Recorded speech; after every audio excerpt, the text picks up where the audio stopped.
Hello, everyone. As we enter this time of reflecting about the violence that is perpetrated against women and children, I would like to offer some reflections um, to assist us to think about women in our society. Women have, over a long period of time, and still continue to be violated. Children continue to be violated. This is not a problem only in South Africa or in Africa, but it's a global phenomenon. It's critical for us to think about the role of women in society, the history of where we come from, and how all of this have contributed to the continuous struggle that women continue to face in society. We all know in Africa we come from a history of colonialism where people were brutally treated, were oppressed. In South Africa in particular, we also come from a history of apartheid where people were oppressed and treated as subhuman.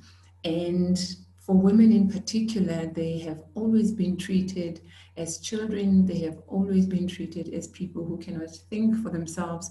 And I think as we reflect on violence against women, as we have these 16 days set aside to think about ways in which we can deal with the challenges faced by women, it's also important for us to reflect on history as well.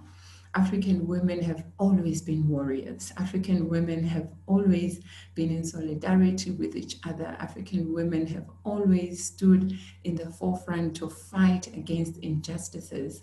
And so I would just like to say, African women, remember who you once were. Let's take a moment, let's take a pause to remember the strength that we've always had.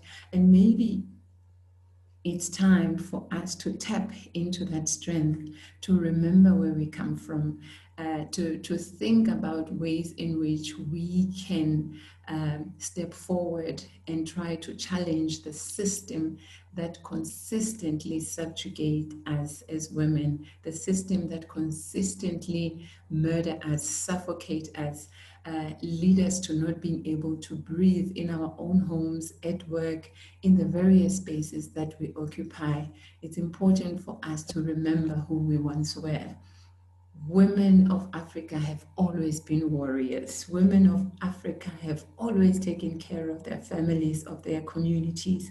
From way back, women have always stood and raised their hands and said, we will protect our families come what may. We will always be there to make sure that we protect those that we love. And as we can see here from these visuals, these are women from the time when the Europeans came to Africa to try and colonize us, to try and take our land. The women came forward and said, we will fight for our villages, we will fight for our people, and women have always been warriors.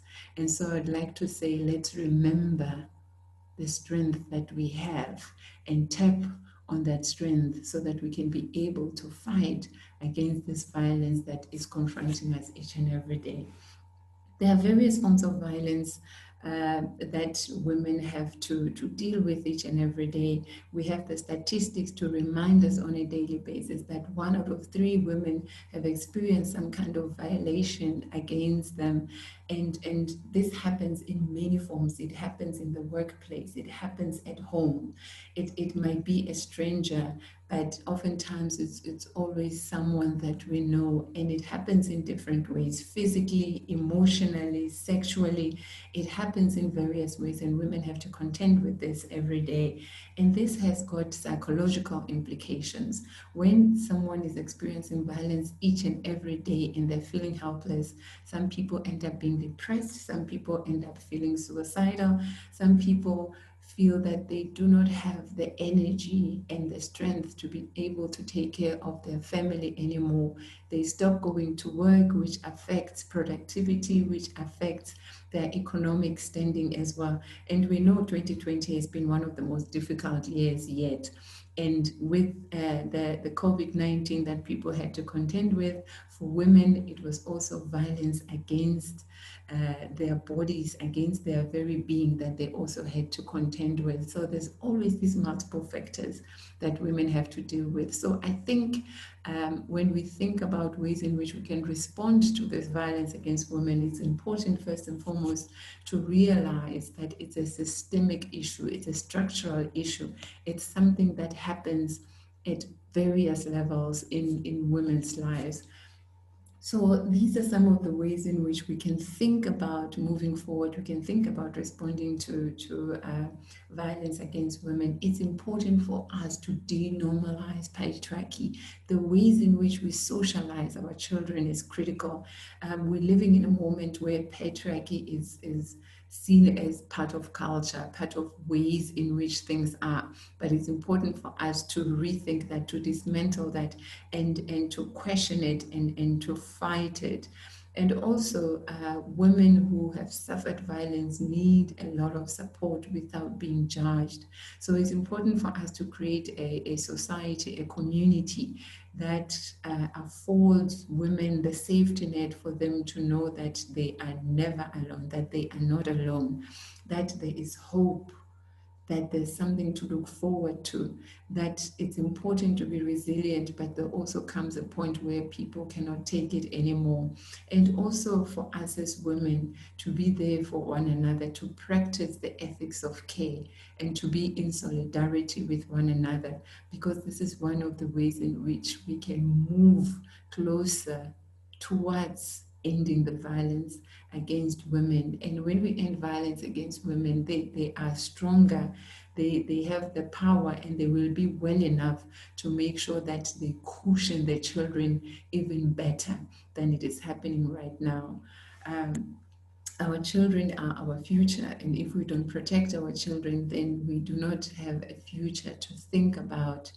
It's therefore important for us to say enough is enough, and it's important for us to say, let us stop the violence and make sure that we speak out against violence that we see in our communities.